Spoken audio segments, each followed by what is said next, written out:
today's video, we will write out our edit view, and we will also write out our index function since it will be a really short function. So let's get to it. So first thing I want you to do is create a new file, and again we'll name this as edit.html.erb. So again, we have a lot of the same things that show up, like our sidebar and our divs. So let's go ahead and just put that in for yourself. So div. And the edit view is going to be much the same as the new view.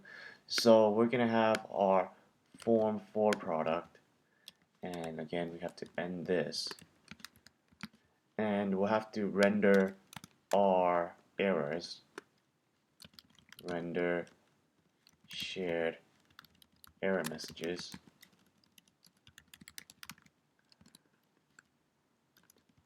and we'll have another div, and that will have a call span of 12.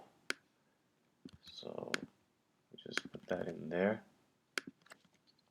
And for the layouts, it's going to be pretty much exactly the same as our new HTML. So since we are using layouts, we can leverage what we had in our new view and use that here.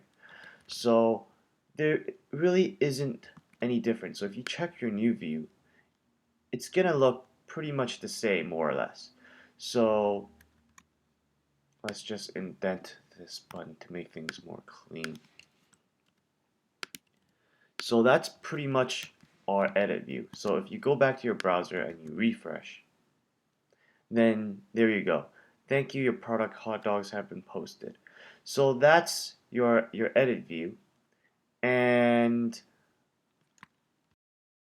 in our edit view, we can make changes to edit things that are, or edit any changes that we want to make. So we could go to press save changes to save all the changes, but that wouldn't work right now because our update function has not been written yet, and our delete product function also has not been written yet because that maps to destroy.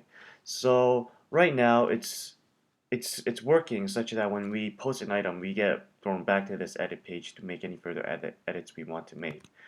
But for now, we'll just leave it as that and go into our index function, which we want to create today. So let's have it be currency money new one session currency ISO code.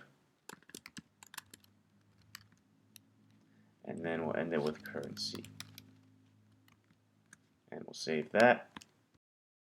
So the money gem, or the money object, is pretty much from a gem, and it's from the money gem. So if you go to gem file, go to money, there is the money gem. And flipping over to our documentation, this is the documentation for the money gem, Ruby Money Money. And you could see how to install the money gem, and you could see how it's used. So we're pretty much using it this exact same way. So what it will do is it will pretty much return the currency attribute. So if you're using dollars, then it will use dollars. If you're using euros, then it will use the euro sign. If you're using pounds, then it will use pounds. So that's what the money gem does. Now flipping back to our index, if the current org person has a company ID, then we're just going to show them the products.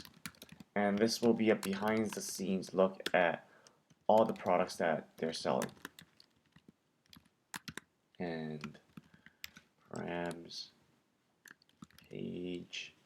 And this pagination is something that you will see in the catalog views, but we'll talk about that at a later point when we actually create the view. But what this does, it creates those little buttons that allows you to paginate through your pages if you have a lot of results.